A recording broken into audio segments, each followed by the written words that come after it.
Visão, sétimo ano, unidade 6, terceiro trimestre, P2 de História. Obrigado. Ai, ai, ai.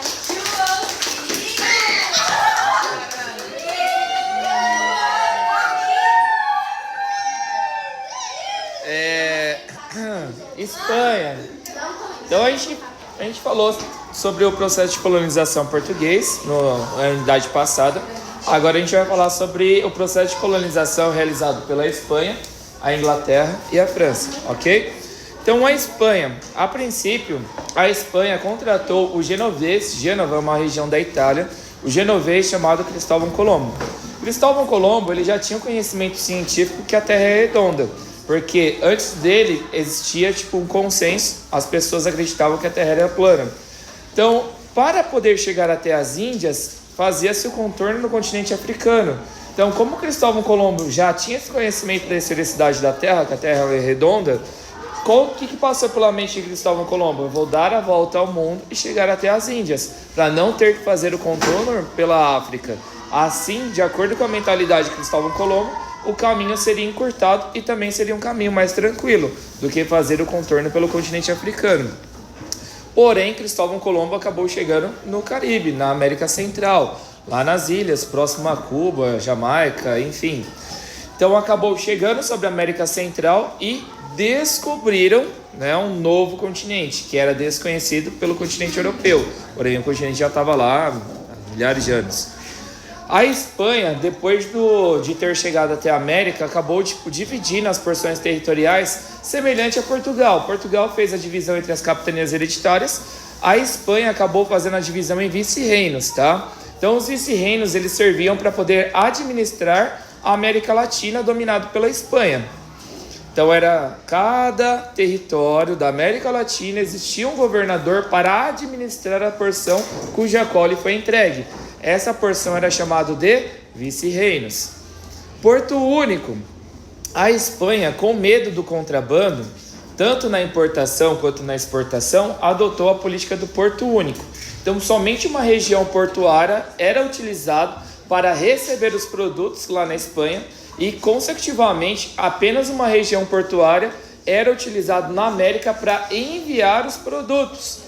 E o objetivo do Porto Único era evitar os contrabandos, para não extraviar ali as porções de ouro, ou os produtos alimentícios, ou a produção de cana, enfim. Então a utilização do Porto Único era para não ser fraudado o reino espanhol. Mercantilismo. Agora você presta um pouquinho mais atenção, depois quando você estiver assistindo o vídeo também, sobre o mercantilismo. Não é difícil, tá? Mas precisa só de prestar atenção. Mercantilismo é uma prática comercial. Essa prática comercial varia entre importação e exportação. O mercantilismo, ele se baseia no metalismo. O metalismo é o acúmulo de metais, no caso, tipo do ouro e da prata. Então, o objetivo do mercantilismo é fazer essas exportações, esses comércios e acumular o máximo possível de minérios. Ok? Sobre o mercantilismo? Sobre o mercantilismo, nós temos uma prática associada que é a balança comercial. Tipo balança mesmo, sabe? Igual gangorra, de parquinho e tal. Então, a balança comercial, ela tem como objetivo você exportar mais do que importar. Então, imagina comigo, se eu tenho R$10 e eu começo um projeto de venda de bala. Só que eu estou comprando mais bala do que vendendo para as pessoas. Então eu vou ter um saldo negativo, porque eu estou comprando além da minha capacidade de venda. Esse saldo negativo é chamado de déficit. Déficit, com T mudo. É saldo negativo. Só que se eu vender mais balas do que comprar, aí eu vou ter um saldo positivo. Isso é chamado de superávit. Então a Espanha, ela acabou tendo um déficit financeiro, porque ela acumulava muitos metais, só que ela abandonou as suas produções alimentícias, porque na mentalidade do reino espanhol, vou acumular ouro de montão, não preciso me preocupar com a agricultura e nem com a pecuária, porque com o ouro que eu tenho, eu compro aquilo que eu necessito.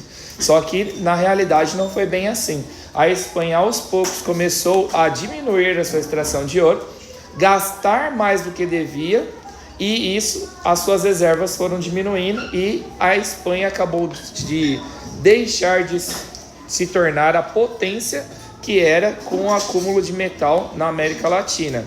entrando aí num déficit econômico. Alguma dúvida? Certeza? Prosseguindo e finalizando a parte da Espanha. A sociedade espanhola na América ela era dividida em 3 partes. Nós tínhamos os chapetones, que eram os espanhóis na América, então, tipo, pessoas legítimas da Espanha, que vieram para o processo de colonização. Aqui eles não eram chamados de espanhóis, mas sim de chapetão. Depois nós tínhamos os crioulos. Os crioulos, eles eram fruto tipo do relacionamento entre 2 espanhóis. Então, no caso, o descendente, o filho, na Espanha, ele era chamado de crioulo, tá? Filho legítimo aí. Depois nós tínhamos o mestiço. O mestiço, ele era fruto de uma relação entre um espanhol, no caso um chapetão, e um escravo, ou uma indígena. Só que esse filho, no caso mestiço, ele era rejeitado, ele não fazia parte de nenhuma herança, ele não tinha o reconhecimento dos seus pais, então praticamente ele era excluído, abandonado. Era só um lance que o chapetão tinha e depois vida que segue. Dúvidas? Não? Depois Inglaterra. O que nós aprendemos aí sobre a Inglaterra?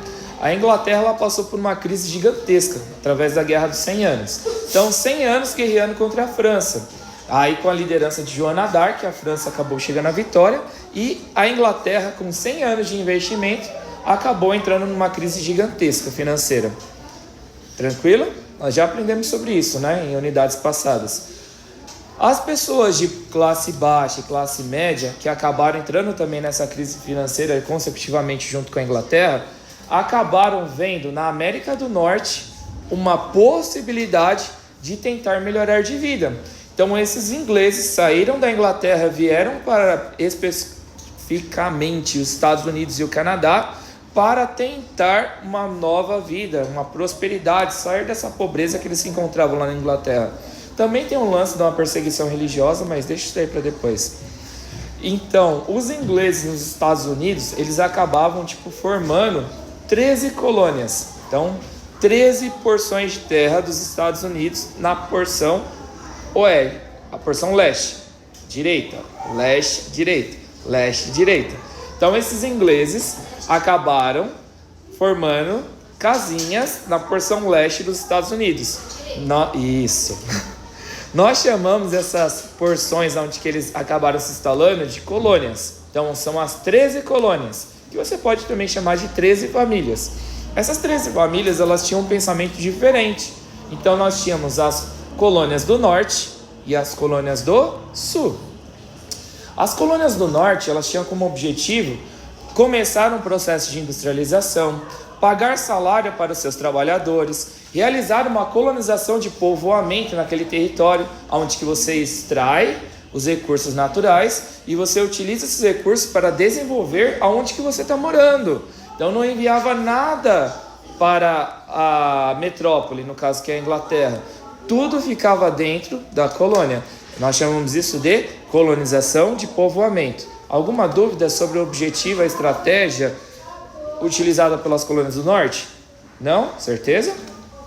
Colônias do sul. As colônias do sul, elas tinham um pensamento diferente. Elas aplicaram um modelo de plantation. O que é o modelo de plantation? Então, eram grandes porções de terra, que nós chamamos de latifúndio, onde que era realizada uma monocultura, ou seja, uma única produção. Então, dentro de uma grande porção de terra, se plantava só batata, ou só arroz, ou só feijão. O tipo de trabalho era trabalho escravo, então as pessoas não recebiam salário para poder realizar o seu serviço. E o foco era a exportação, vender para o mercado europeu, tá? Exportação. Então essas 4 características é chamado de sistema de plantation, que era aplicado nas colônias do sul. Plantation? Isso. Deixa eu ver aqui, já falei então sobre colonização de povoamento, já falei sobre as colônias, agora o comércio triangular. Se eu pular algum tópico, pelo amor de Deus me avisa, tá? Comércio triangular. As colônias do sul, elas fizeram o comércio triangular. Caramba, a lousa está toda utilizada, e agora?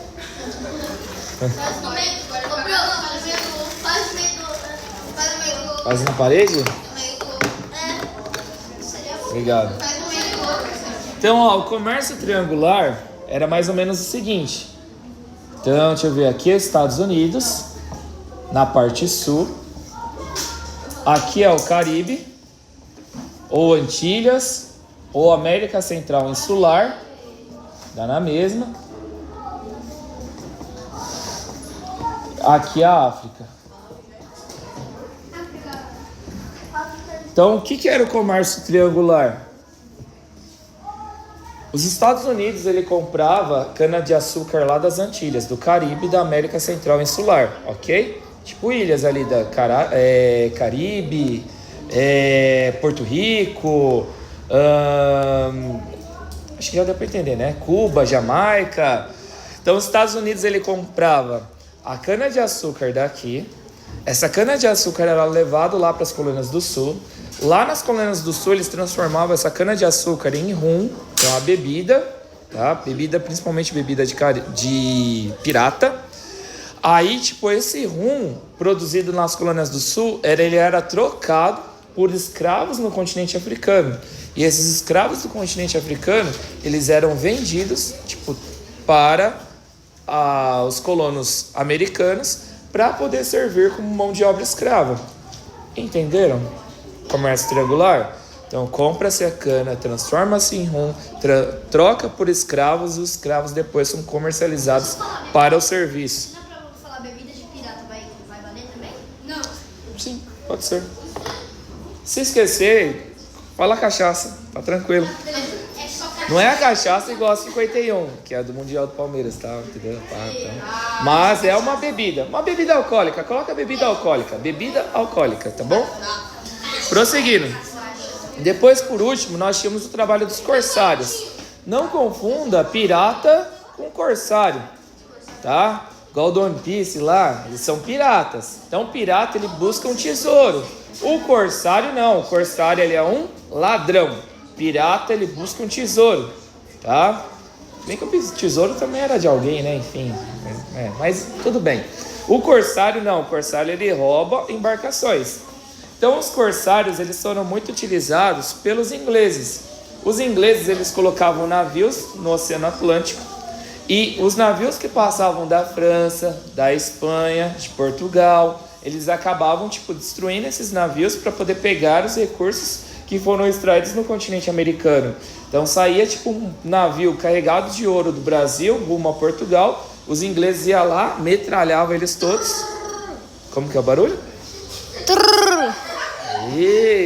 Efeito sonoro, ó. Maluco. É outro nível, outro patamar. Então eles destruíam esses navios e roubavam esses recursos das nações vizinhas. Esse era um trabalho dos corsários. Lembra dessa palavra que você vai ter que colocar isso na prova. E por último, para a gente poder finalizar, os franceses. Os franceses, eles tiveram tipo um processo um pouco menor comparado aos demais. Os franceses, eles acabaram, tipo, colonizando algumas porções específicas que você vai ter que citar na prova essas questões, esses territórios específicos. Então, os franceses, eles acabaram, tipo, povoando, colonizando o Quebec, que é uma região lá do Canadá, Quebec. Até hoje eles falam francês nessa região. Acabaram também colonizando parte dos Estados Unidos, que foram o estado de Louisiana. O estado de Louisiana depois foi vendido para os estadunidenses. Os franceses também, eles acabaram tipo colonizando parte do Haiti. Os franceses, eles colonizaram também a República Dominicana. Também acabaram colonizando, que eu acho que é um dos mais importantes, que até hoje é uma colônia da França, a Guiana Francesa. Então a Guiana Francesa é um estado francês, assim como